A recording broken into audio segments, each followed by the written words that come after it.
When I saw my husband standing in the doorway of our bedroom holding my suitcase, I felt the air drain from the room, but not because I was afraid he would stop me. It was because I saw the confusion in his eyes, the way his hand trembled against the worn leather handle. He asked me why I needed so many dresses for just a few days, and I told him it was for work, for the conference, for the endless meetings. My voice didn't crack, but my heart did. He smiled in that tired way he always does when he doesn't quite believe me, and I wondered if he noticed how I avoided his gaze as I folded my favorite scarf, the one he gave me years ago. His fingers brushed against mine when he handed me my coat, and for a moment I thought about confessing, about telling him that this trip would change everything, though not in the way he imagined. But I stayed silent. The car ride to the station felt longer than ever, though we barely spoke.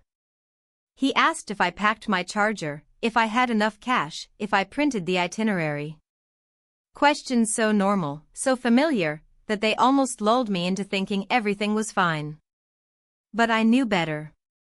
When the train pulled away, I saw him on the platform, one hand in his pocket, the other raised in a slow wave. He stayed there until he was a blur in the distance. That image stayed with me, a quiet weight pressing against my chest. Because 3 months ago, I made a mistake that would stretch far beyond this trip, a mistake that would rewrite my life in ways I hadn't yet understood. Before I tell you what happened, before I reveal the secret I've held so tightly, tell me something first. Have you ever carried a secret so heavy, so fragile, that you felt it could shatter with just one look from the wrong person? The train lurched forward, the sound of steel grinding against steel filling the silence around me. I sat by the window, watching the city dissolve into a blur of color, the buildings shrinking, the roads bending into the distance. I always thought I liked traveling, the anonymity, the quiet of being just another passenger among dozens. But this trip didn't feel like the others. There was a pulse in my chest, a steady, low beat that wouldn't calm down, and I couldn't tell if it was fear, excitement, or some sharp mix of both. I pulled my scarf tighter around my neck, the one my husband had given me, and it felt heavier than it should have. The scarf smelled faintly of the cedar chest it had been stored in for months. His gifts always came in those moments when he felt he'd been distant, an apology in fabric, in flowers, in small gestures. And I always smiled and told him it was enough. But lately, I wasn't sure if I even remembered what enough meant. The train car was quiet, save for the rhythmic clatter beneath our feet. Across from me, a man in a navy coat slept with his head tilted back, his mouth slightly open. A woman scrolled on her phone, the blue light washing over her face like a thin veil. Nobody knew me here. Nobody knew the version of me that was leaving my city, my house, my husband behind for work. The thought should have comforted me. Instead, it felt like I was shedding a skin I wasn't sure I wanted to lose. I thought about the conference, the excuse I'd given. 3 days of workshops, networking, hotel breakfasts, and polite handshakes. I'd told my husband it was mandatory, that my boss insisted. There was truth in it, but not all of it. There's always truth in a good lie. The train slowed as we neared the smaller towns, the gray of the city giving way to softer shades, faded red rooftops, pale stone walls, crooked fences leaning under the weight of time. I leaned my forehead against the glass, feeling the coolness seep into my skin. For the first time in a long time, there were no calls to make, no dinners to cook, no schedules to maintain. The quiet should have been liberating, but it was unsettling. I thought about my marriage. 15, maybe 20 years, I stopped counting after a while. It wasn't unhappy, not in the way people talk about loveless marriages. We didn't fight. We laughed, sometimes. We shared the same bed, the same space, the same life. But there was a layer of dust over everything, not visible, but felt. He touched my shoulder as he passed me in the kitchen, kissed my cheek before bed, but his touch no longer lit sparks. Maybe mine didn't either. When the train pulled into the station, I gathered my things slowly, as if delaying the moment my feet would hit the unfamiliar platform. The town felt smaller than I expected, narrow streets lined with low buildings, a single cafe with fogged windows near the entrance. The air smelled different here, cooler, tinged with rain and something sweet I couldn't name. The taxi ride to the hotel was short. The driver, a man with kind eyes and too many stories, spoke about the town, about the bakery that had been there for 50 years, about the river that ran slow but deep. I nodded, half listening, half lost in my own thoughts. The hotel was modest, with faded carpets and warm lighting that tried too hard to feel like home. The receptionist handed me a key, not a card, an actual brass key with a red tag. That small detail felt strangely intimate, like holding someone else's memory. In my room, I unpacked slowly. Dresses I probably didn't need, a pair of shoes I rarely wore, notebooks for the conference sessions. I placed them carefully on the bed, one by one, as if arranging pieces of myself. I didn't call my husband right away. Instead, I opened the window and looked out at the street below. A boy on a bicycle rode past, his scarf trailing in the wind. A woman carried a basket of bread. Life moved on here, simple and unhurried, and for a moment I wondered if I'd been moving too fast all these years without realizing it. Hunger nudged me out of the room. I walked down the quiet street, the sound of my boots on the pavement almost too loud in the stillness. That's when I saw it, a small gallery tucked between a florist and an antique shop. Its window was filled with sketches and paintings, some framed, some leaning casually against each other. The door was open, a soft light spilling out. Inside, it smelled of paint and something earthy, like old wood. The space was small but alive, canvases propped on easels, half-finished sketches pinned to walls. I felt like I'd stepped into someone's mind, into the middle of their thoughts. He was there. He stood near the back, a brush in hand, looking at a canvas with the kind of focus that made the rest of the room fade. He wasn't young, but he wasn't old either, the kind of man who carried time well, like a coat that fit perfectly. When he noticed me, he didn't startle. He just set the brush down and looked at me, really looked, like I was another painting he was studying. "Are you visiting?" he asked, his voice low, steady. "Yes," I said, though the word felt too small for everything it held. He walked closer, his steps unhurried, his eyes curious but not invasive. He asked about the conference, about my first impressions of the town. I answered, but I was aware of every glance, every pause between words. Before I left, he pointed to the door at the side of the gallery. "My studio is just next door," he said. "If you want to see it sometime." Not many people do. I nodded, not committing, not refusing. But as I walked back to the hotel under the dim streetlights, I felt his gaze linger like the scent of paint clinging to my scarf. I didn't call my husband that night. Instead, I sat on the edge of the hotel bed, the brass key on the nightstand, and stared at my open suitcase. The dresses, the scarf, the shoes, they looked different now, like they belonged to someone else. Somewhere in this quiet, I felt the shift begin. A small, silent crack in the life I'd carried for so long. The morning came with a gray light that seeped through the thin curtains, tinting the room in a muted calm that didn't match the weight in my chest.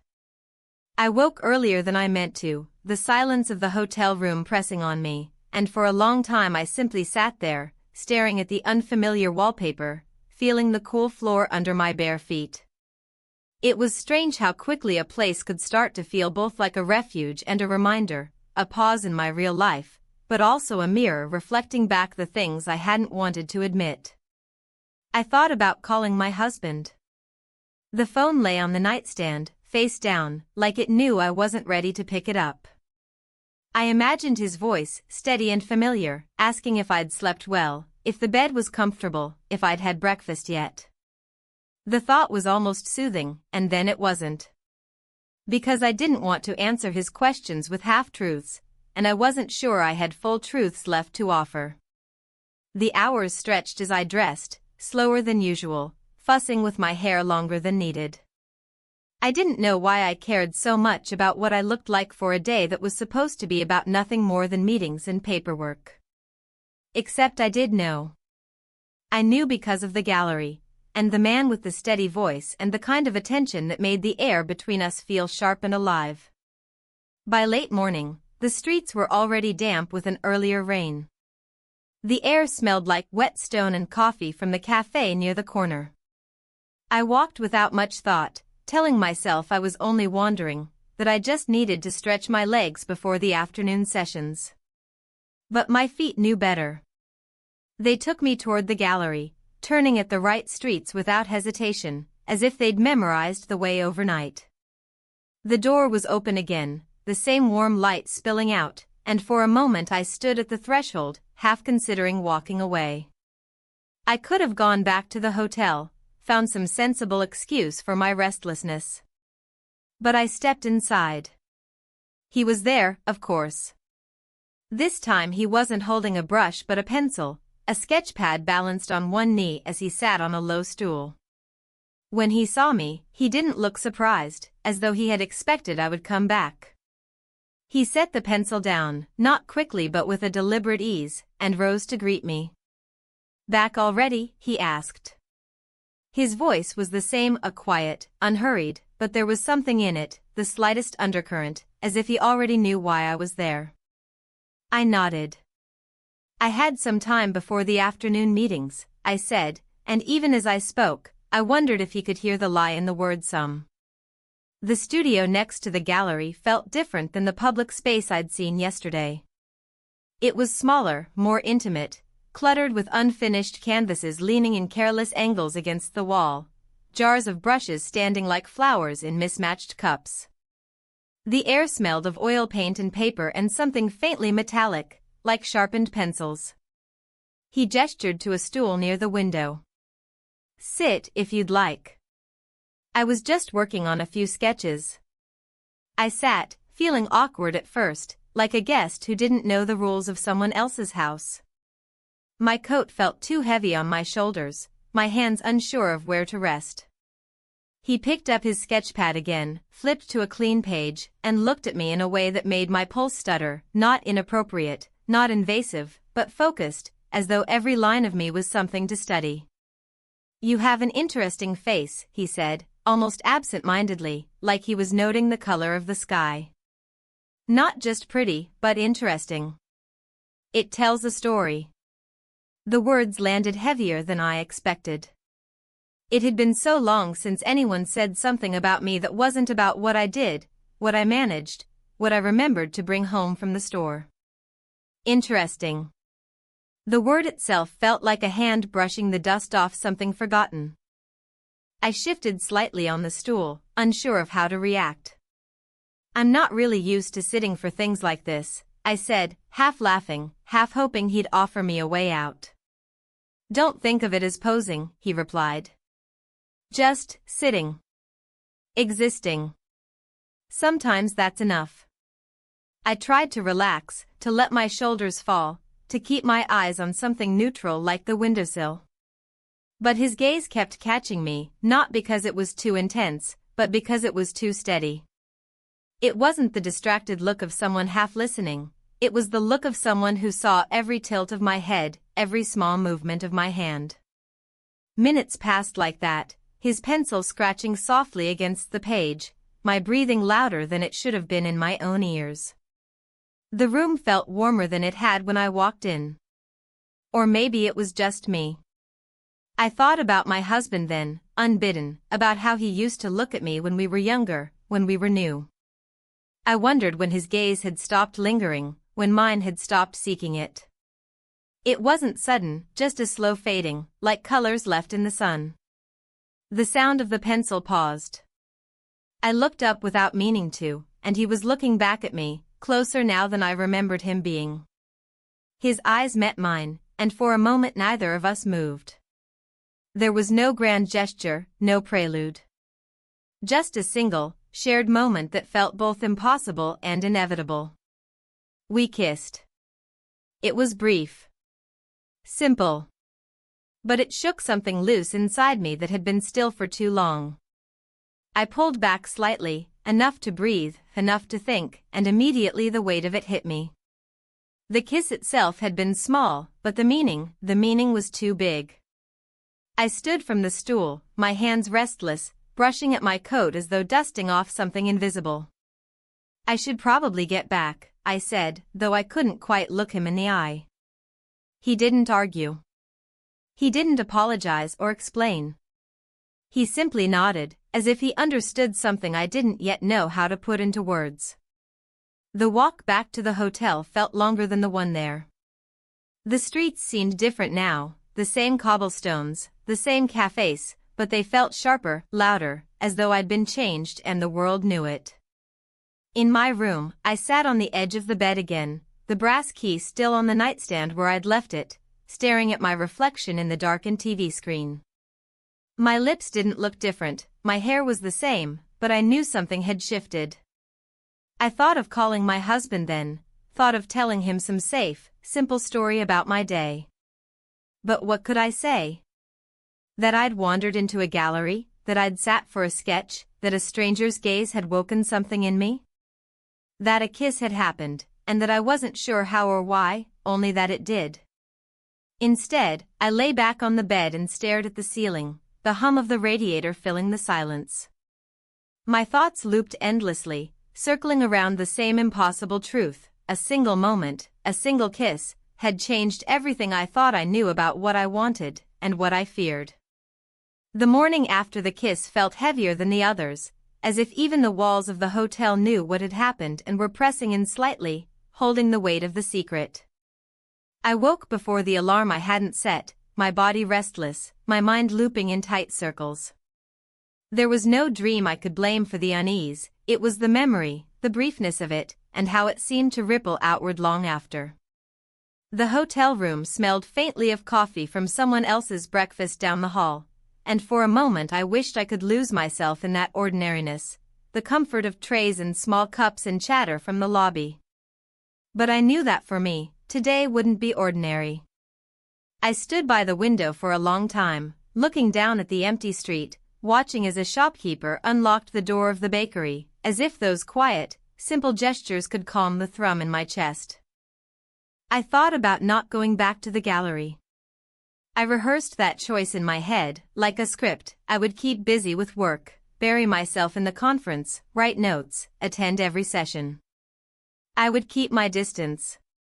It would be safer, cleaner, and I could return home and file this trip under nothing happened. But even as I told myself this, I felt the lie in it. Because something had already happened. And pretending otherwise wouldn't erase it. I dressed slowly, aware of every choice, the blouse I picked, the scarf I tied around my neck, the way I brushed my hair.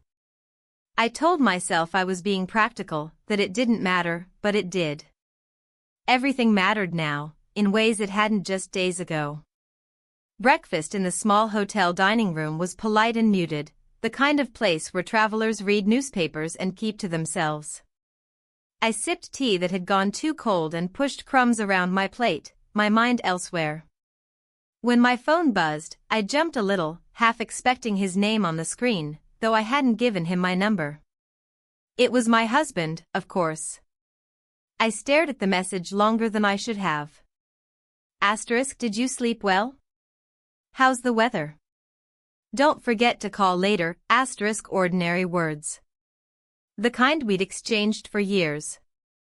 And yet, for the first time, they felt like they belonged to another version of me, one who hadn't been kissed by someone else in a room full of paint and sketches. I typed back something safe, a string of words that sounded like me but felt hollow when I sent them. Good sleep, lots of meetings, we'll call later. It wasn't a lie, not really. But it wasn't the truth either. By late morning, the rain had started again, light but steady, and the streets glistened like glass. I walked without deciding to, my umbrella half open, the wind tugging at my coat. The gallery wasn't on my agenda, I'd told myself that much, but my steps traced the same route as yesterday. Past the florist. Past the cafe. Past the antique shop. And then there it was. The door was open again, the smell of paint drifting into the street. I hesitated at the entrance longer this time, hand on the frame, aware of what crossing the threshold would mean. But I stepped inside. He was there, of course, standing near an easel, his back to me, his hand steady as he made a stroke of color. He didn't look up right away.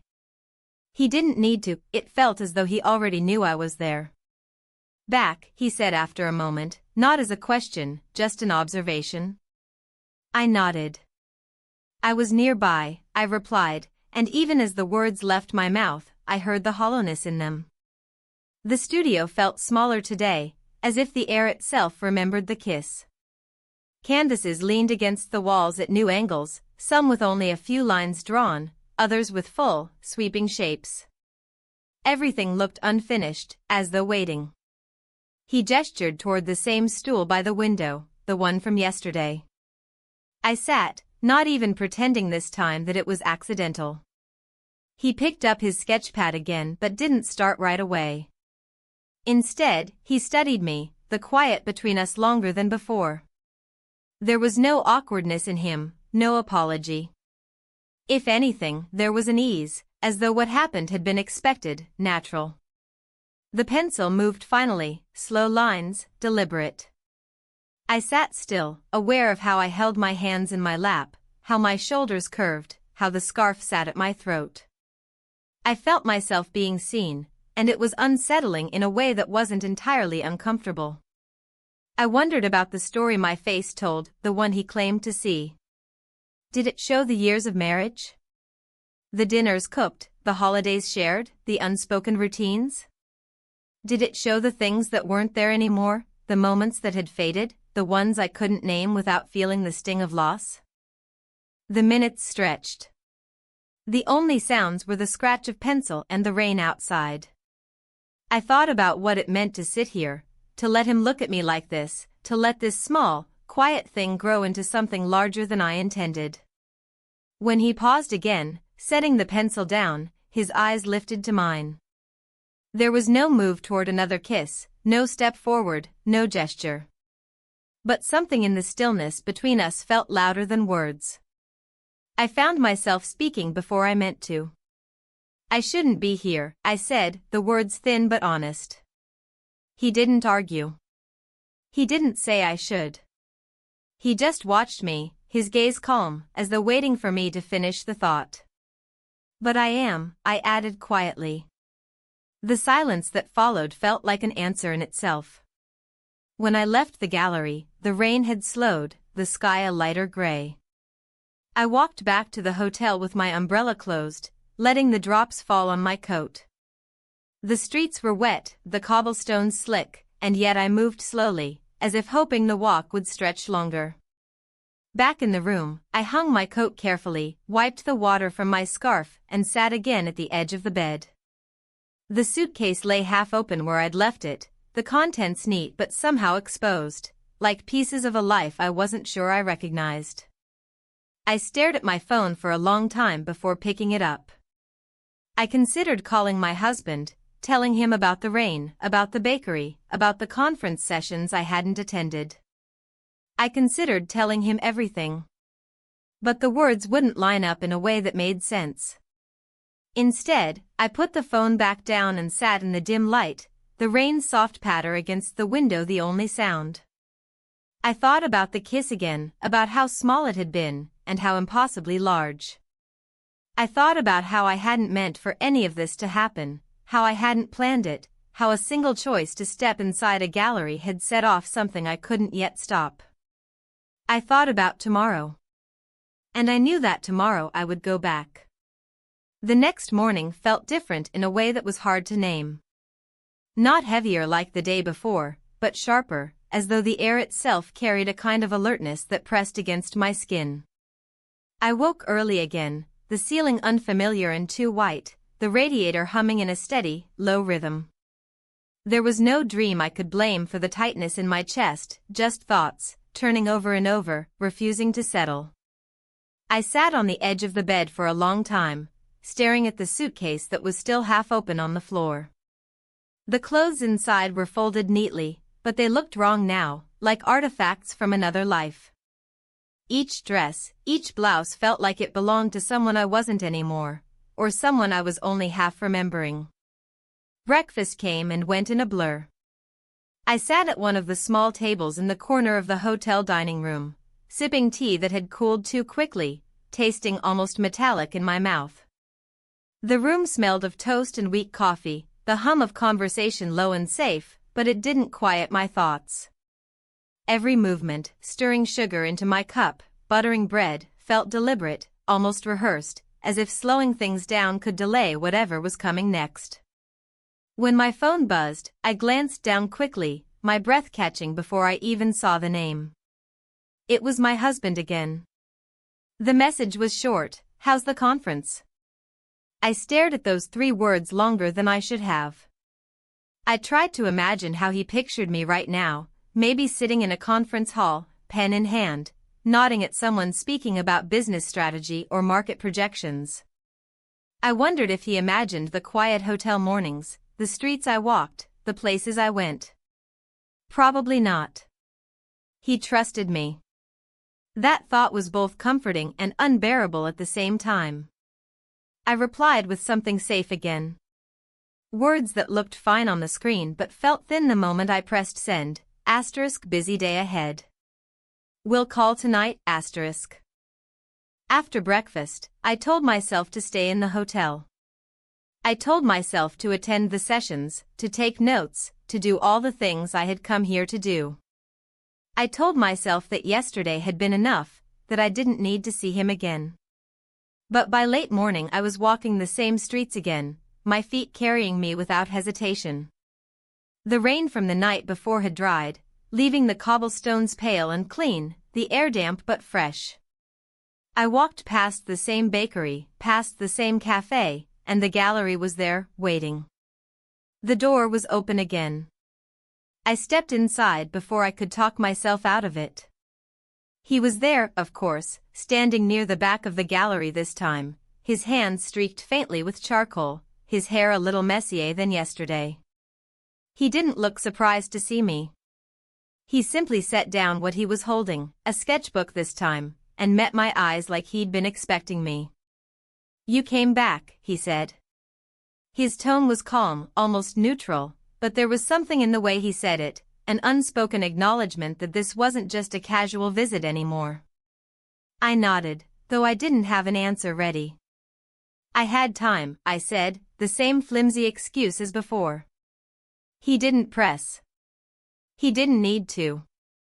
The studio felt fuller today, though I couldn't tell if it was the same paintings and sketches rearranged or just the way my eyes saw them now.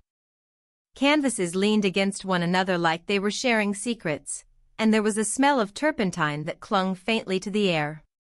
He picked up a piece of charcoal, his fingers steady, and gestured toward the stool by the window, the same one I'd sat on before. I sat without thinking, as if my body had already decided. He studied me for a moment before sketching again. The sound of the charcoal against the paper was soft but constant, the room otherwise silent except for the distant sound of footsteps outside and the faint creak of the old floorboards. This time, I didn't try to hold myself perfectly still. I shifted slightly, crossed my legs, rested my hand against my neck, and every small movement felt like something he noticed, not in a way that made me uncomfortable, but in a way that made me aware of myself in a way I hadn't been in years. We spoke occasionally, small, simple exchanges, his questions light, mine quieter still. "Do you always travel for work?" he asked at one point, his eyes still on the sketch pad. "Sometimes," I said. "Not often." He nodded slightly, as though he already knew. I watched him as he drew. The focus in his movements wasn't hurried, but it was precise. He would pause sometimes, tilt his head, narrow his eyes just slightly, then continue. Each time he did, I felt the weight of his attention settle over me again. The hours seemed to slip by unnoticed. The gallery was quiet, the outside world dim behind the windows. At one point, I realized the light had shifted, the sun lower now, the shadows longer, and I felt a sudden, inexplicable hesitation. I stood up slowly, brushing at the edge of my skirt, unsure if I wanted to leave or if I was afraid of staying. "I should get back," I said, though the words felt uncertain, almost apologetic. He didn't argue. He didn't ask me to stay. He just nodded, setting the charcoal down on the table with that same deliberate ease he did everything else with. The walk back to the hotel felt different this time. The streets were busier, the air cooler, and yet I felt distant from all of it, as though I was moving through something separate from the people passing me by. When I reached my room, I didn't turn on the light right away. I sat in the dimness, the only sound the quiet hum of the radiator and the faint traffic outside. My phone was on the nightstand again. I picked it up and almost called my husband, my thumb hovering over his name on the screen. I imagined his voice again, steady, warm, asking about my day. But I put the phone back down. I thought about the studio, the quiet concentration in his face, the sound of charcoal on paper. I thought about the way he saw me, not as a wife, not as someone moving through the same routines, but as someone worth noticing. I lay back on the bed, staring at the ceiling, feeling the edges of the day blur and stretch. Tomorrow, I told myself, would be different. Tomorrow I'd find a way to stop this before it went any further. But even as I thought it, I wasn't sure I believed it. The days that followed blurred into one another, stitched together by the rhythm of the gallery, the hotel, and the endless hum of thoughts I couldn't silence. Each morning I woke with a knot of anticipation and guilt, tangled so tightly I wasn't sure where one ended and the other began. I found myself returning to the gallery not out of necessity but out of something closer to habit, or maybe longing. It was a strange kind of pull, like a thread tugging me deeper into a part of myself I had kept folded away for years. Inside the studio, the space had become both sanctuary and trap. The walls, lined with canvases and charcoal sketches, seemed to hold their breath every time I crossed the threshold. The smell of oil paint and turpentine hung in the air like a perfume I couldn't resist. He greeted me each day with the same quiet intensity, his eyes scanning and steady, as if searching for something elusive beneath the surface. I could feel his gaze tracing the lines of my face, the curve of my hands, the subtle shifts in my expression. It was a kind of seeing that felt almost invasive and yet strangely comforting, a reminder that I still existed beyond the roles I inhabited at home. We spent hours in silence, punctuated by the scratch of charcoal on paper and the occasional soft word. Each sketch he made seemed to capture not just my likeness but something deeper, the tension, the doubt, the unspoken stories beneath my skin. One afternoon, as the light shifted and spilled through the windows, he paused and looked up from his sketchpad. The lines on the page were delicate, the shading subtle, but the eyes he had drawn were sharp and searching. "You carry more than you show," he said quietly. His words resonated with a truth I wasn't ready to confront aloud. I nodded, the weight of years pressing down in that single gesture. The silence stretched between us, thick and tangible, until he suddenly set the sketchpad aside and reached out to gently tuck a stray lock of hair behind my ear. The touch was light but electric, and I felt a flush rise in my cheeks. We shared a look, heavy with meaning, and in that moment, everything unspoken hovered between us. We kissed. It was brief, almost hesitant, but it carried the weight of all the things neither of us said. Afterward, I pulled away slowly, my breath uneven, my heart pounding in a way that was both thrilling and terrifying. I didn't know where this path would lead, only that turning back felt impossible. Leaving the gallery that day, the streets seemed different, brighter, sharper, full of possibilities and dangers I hadn't dared imagine. The city itself became a character in my story, the rain-slicked cobblestones and distant church bells marking the passage of a life on the edge of change. Back in the hotel room, I struggled to reconcile the woman I had been with the woman I was becoming. The suitcase lay open, a silent witness to my conflicted thoughts. I dressed and undressed the same clothes, searching for the comfort of familiarity, but finding only the echo of new desires. The phone was silent for hours. When it finally buzzed, the message was simple, a check-in from my husband, a reminder of the life I was straying from. I read it over and over, the words both a lifeline and a chain. I knew the conversation I needed to have was coming, that I couldn't avoid it forever. But for now, I allowed myself this fragile moment of escape, this uncertain promise of something more. As night fell, I found myself once again standing by the window, looking out at the quiet streets below. The city lights flickered like distant stars, and I wondered how many stories unfolded beneath their glow, stories of love and loss, betrayal and hope. I thought about the man who had drawn me not just on paper but into a new world, about the woman I was learning to be, and about the life I might have to leave behind. The night held its breath, and so did I. The morning felt like it arrived too soon, as if the night had been shorter, the hours cut in half by restless thoughts that never let me sink into deep sleep. When I opened my eyes, the room looked the same as always, the pale curtains, the brass key on the nightstand, the suitcase still open, but I didn't feel the same. There was an ache in my chest that wasn't just guilt, but something sharper, something that felt a lot like wanting. I made tea in the small kettle provided by the hotel, the water taking too long to boil, the steam fogging the narrow window. As I poured it, I wondered if he was already in the studio, if his hands were moving over a sketch pad, if he was thinking about me the way I was thinking about him. The phone was on the table, screen dark, but its presence felt loud. I picked it up, put it down, picked it up again.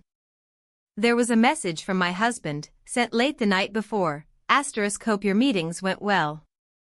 I miss you, the words sat there on the screen, simple, kind, and heavier than they should have been. I didn't answer right away. I stared at the message until my tea turned cold, then typed something neutral, busy day yesterday. More meetings today, I deleted the word miss 3 times before I sent it. By late morning, the streets were busier, the sky low and gray. I told myself to walk somewhere new, to the park, to the river, anywhere but the familiar route. But my steps betrayed me, carrying me past the same bakery, the same cafe, the same florist. The gallery door was open, as it always seemed to be, a slant of warm light cutting across the street. I paused on the threshold, telling myself to keep walking, to turn the corner, to do anything else. But I didn't. I stepped inside. The smell of paint and paper hit me first, the familiar mixture that had become part of my days here. He was standing near the back, sorting through a stack of canvases. When he looked up and saw me, he didn't look surprised. "You came," he said simply. There was no question in it, only quiet acknowledgement. I sat in the same place I always did, the stool by the window. The space felt even smaller today, like the walls had shifted inward, or maybe it was just the weight of what we'd already shared. He picked up a pencil, began sketching, his eyes flicking between me and the page. There was no need for words most of the time, the silence between us was not awkward anymore. It was full, charged, like something living. When he finally spoke, it was almost casual, but the words landed differently. "You've stayed longer than you planned." It wasn't an accusation, not quite, but I felt heat rise in my chest all the same. "The conference," I said. "There were extra sessions." We both knew it wasn't the whole truth. Maybe he knew it before I did. He set the pencil down, his hand lingering on the paper for a moment before he met my eyes. There was something searching there, a quiet question that didn't need words. I thought about my husband then, about the man who texted me every morning, who trusted me without hesitation, who assumed that my days here were filled with coffee breaks and polite small talk. I thought about how I used to look forward to hearing his voice, how easy we once were together. The distance between that life and this room felt wider than it should. He moved closer, not quickly, not suddenly, just enough for me to feel the warmth of him. He didn't touch me right away, but his presence alone made my breath uneven. "Are you staying?" he asked quietly. It was a question I didn't have an answer for yet, maybe because I hadn't truly let myself think about the choice. I looked down at my hands, at the charcoal smudge on my finger from where I'd brushed his sketchpad earlier, and I felt the question settle like a weight. The rest of the afternoon blurred, the hours marked only by the sound of pencil on paper, the shuffle of his hands over canvases, the occasional pause where our eyes met and stayed there too long. When I left, the sky was already dimming, the first signs of evening sliding across the rooftops. The streets were wet again, reflecting the lights from the shop windows, and every step felt slow, deliberate, like I was measuring the space between who I was and who I was becoming. Back at the hotel, I stood at the window for a long time, looking down at the narrow street. A couple walked by, their heads bent close, sharing a conversation I couldn't hear. A child ran ahead of his mother, scarf trailing behind him. Life went on, ordinary and unbroken, and yet I felt like I was standing on the edge of something that could shatter all of it. My phone buzzed again, another message from my husband, *, call me when you can. I want to hear your voice, *. I didn't pick it up. Not right away. Instead, I let the room stay quiet, the only sound the faint hum of the radiator and the steady beat of my own heart, knowing that tomorrow would bring a choice I could no longer delay. The night before had been longer than any other since I'd arrived, stretched thin with questions I couldn't quiet. When the sun finally broke across the curtains, pale and hesitant, I lay in bed and stared at the ceiling for what felt like hours. My body felt heavy, like it had been carrying a weight in secret, and maybe it had. The decision I'd been avoiding pressed against me from every side, and I knew it could no longer be postponed. I moved slowly that morning, every action deliberate. I folded clothes I didn't need to fold, rearranged items on the small hotel table as if that could bring order to my mind. The air in the room felt different somehow, thicker, expectant. When I opened the window, a breeze moved the curtain, and for a moment I thought about how easy it would be to leave, to pack my suitcase and step into a train back to my life, to my husband, to the world where this trip was nothing more than what I had told everyone it was. But I didn't move toward the suitcase. The streets outside were quieter than usual as I walked, the air cool and carrying the smell of rain that hadn't yet fallen. Every step felt heavier, as if my feet knew something my mind hadn't yet said out loud. I passed the bakery, the cafe, the florist. Each storefront felt like a landmark, each one marking how far I'd gone from the woman I had been just days ago. The gallery door stood open again. It always seemed to be open, and yet today it felt like an invitation I couldn't ignore and couldn't walk past. When I stepped inside, the space was dimmer than usual. The blinds were partly drawn, the light softer, the corners of the room deep with shadow. He was there, of course, near the back, looking through sketches scattered across a table. He looked up when he heard me, and in his face there wasn't surprise, only that same quiet recognition that had become familiar. "You came," he said, and this time it sounded less like a statement and more like something almost inevitable. I nodded but didn't answer. My throat felt tight, words caught somewhere between my chest and my mouth. The studio was quiet except for the soft scrape of his chair as he moved it aside. He didn't pick up a pencil this time. He didn't ask me to sit for a sketch, though the stool by the window was still there. Instead, he walked toward the window and opened it wider, letting in a breath of air that stirred the papers on the table. There was a pause that seemed to stretch longer than it should have, and in that pause, all the thoughts I'd been carrying felt louder. I thought about my husband, his trust, his texts, the life we had built over years. I thought about the woman I had been when I boarded the train to come here. And I thought about the woman standing here now. He didn't touch me at first. He didn't need to. He just stood close enough that the air between us changed, close enough that every sense felt sharpened. I felt my breath quicken before I even realized it. And then, without hesitation, without a single word, we spent the night together. The hours after blurred. Time moved strangely, some moments too fast, some stretching endlessly, but when morning came, it felt like the world had tilted slightly on its axis. I woke in a room that wasn't mine, though by now it felt almost as familiar as the hotel.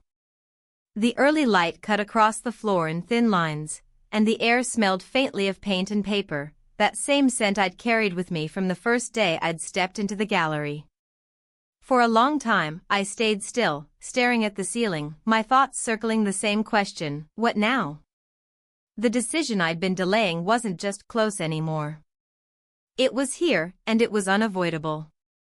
I thought of my husband again, of the text he'd sent, of the voice I hadn't heard in days.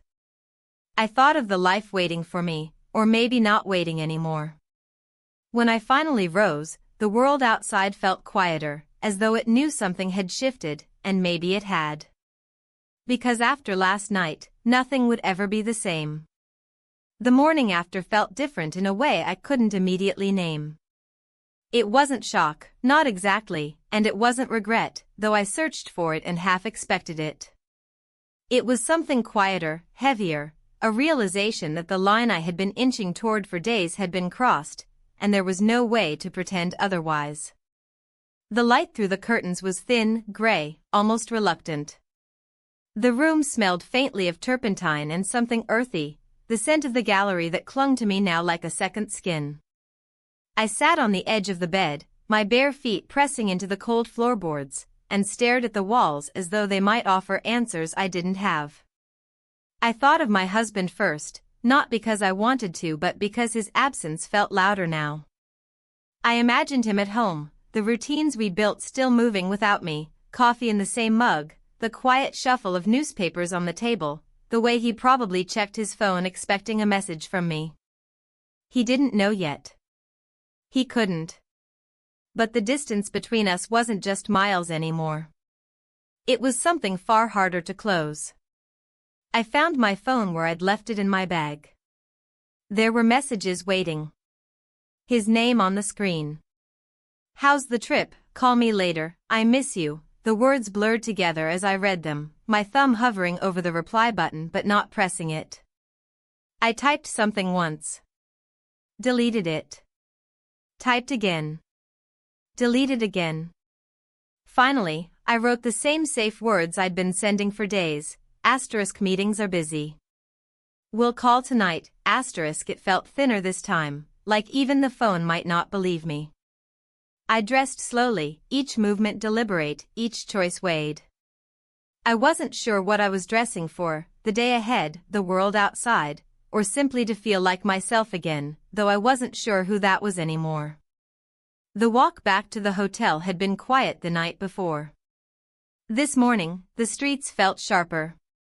People moved past me with bags of bread, children clutched their mothers' hands, a man in a worn jacket smoked outside the bakery. Ordinary lives continuing, untouched by what I'd done.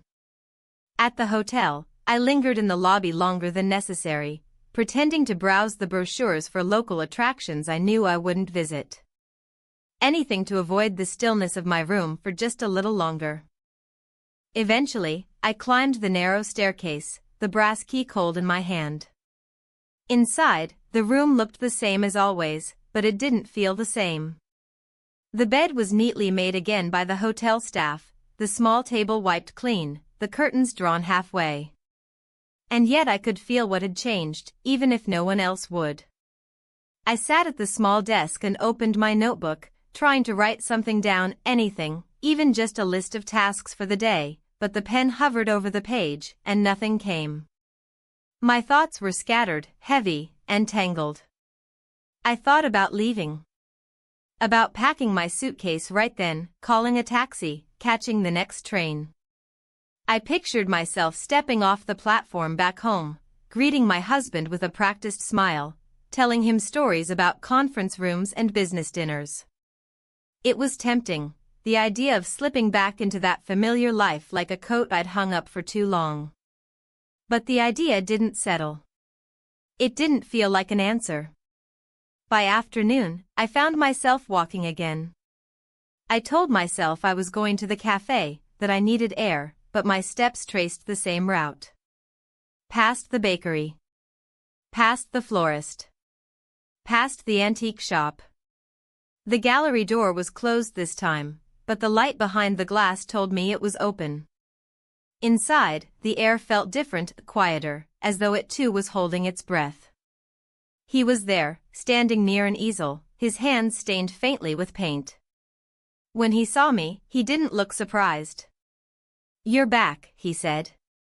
The words were simple, but they carried something else beneath them, an understanding we didn't need to name. I nodded, though I wasn't sure if it was an answer or an admission. The hours we spent there blurred. We didn't talk much. There wasn't much to say. Sometimes silence felt heavier than words, but today it felt necessary. He worked on a sketch, occasionally glancing at me, and I sat by the window, watching the light change as the day shifted toward evening. I thought about my husband again, about the home waiting for me, about the version of myself that belonged to that life. I thought about the messages I still hadn't answered properly, the call I hadn't made. The guilt sat with me, not screaming, but steady, a quiet pulse beneath everything else.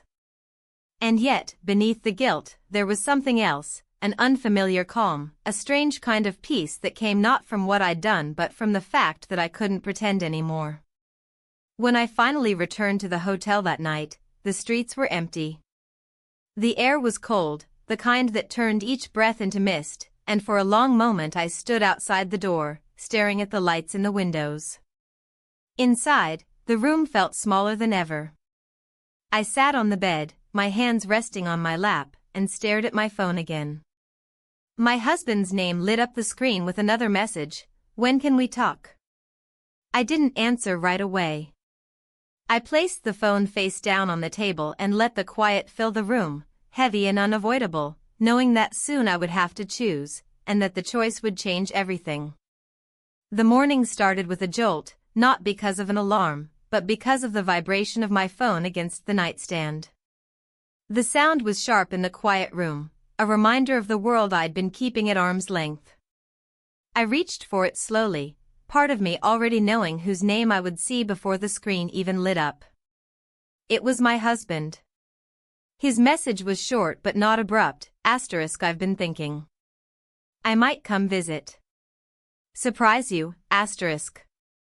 My breath caught, and I sat there for a long time, the phone still in my hand, the words fixed in my mind. The idea of him here, in this city, walking these streets, maybe stepping into this hotel, felt like a collision waiting to happen.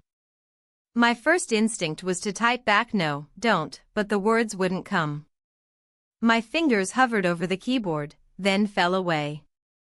I stood and crossed the room, needing movement. The hotel felt smaller today, as if the walls had edged closer, the air heavier. I opened the curtains wide, letting in a light that felt too harsh for my mood.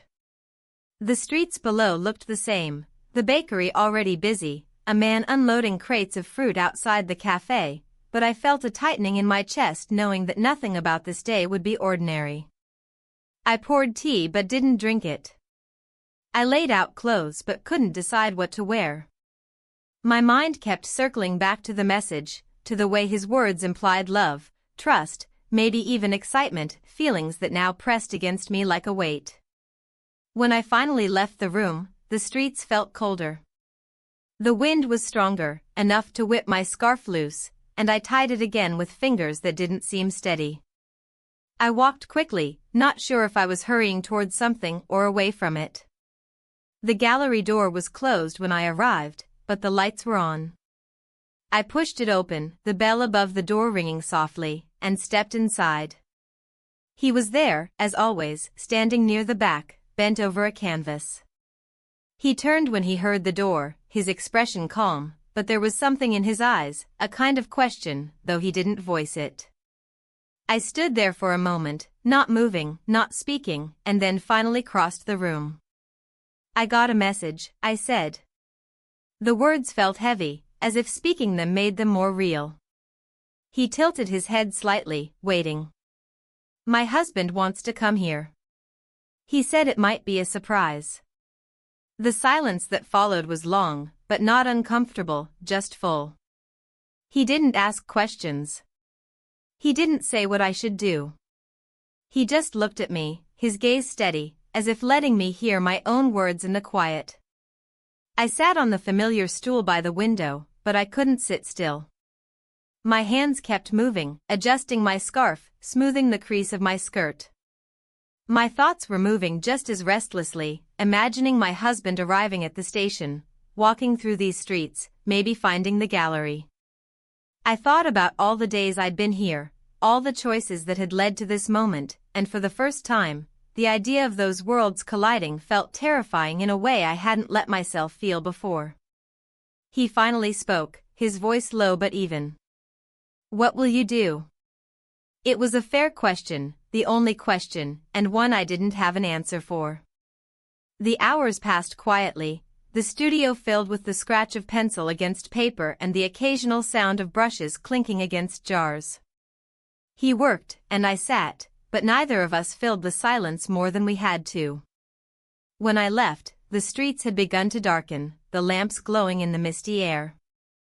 I walked slowly, my steps measured, my mind heavy. Back at the hotel, I sat on the edge of the bed again, my phone in my hands. I stared at his message one more time, I might come visit. Surprise you, I thought about calling him. I thought about telling him not to come, or maybe letting him, knowing what that would mean. But I didn't type a single word. I set the phone down, face down on the table, and sat there in the dim room, feeling the weight of the decision that would come next, and knowing there was no avoiding it anymore.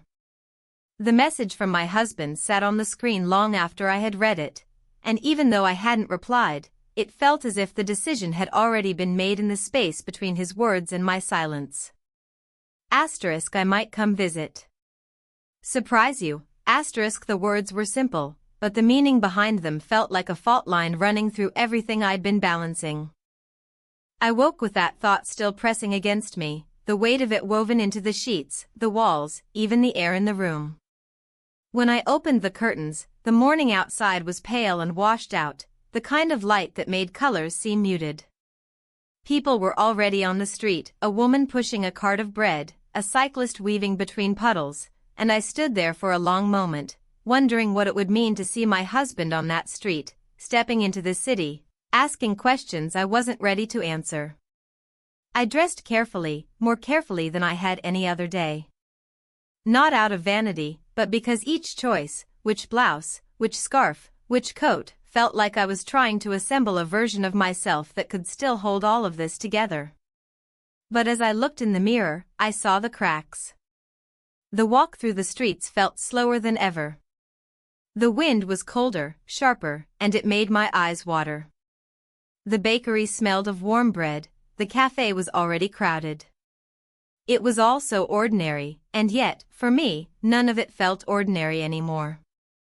When I reached the gallery, the door was open, the same bell above it ringing as I stepped inside.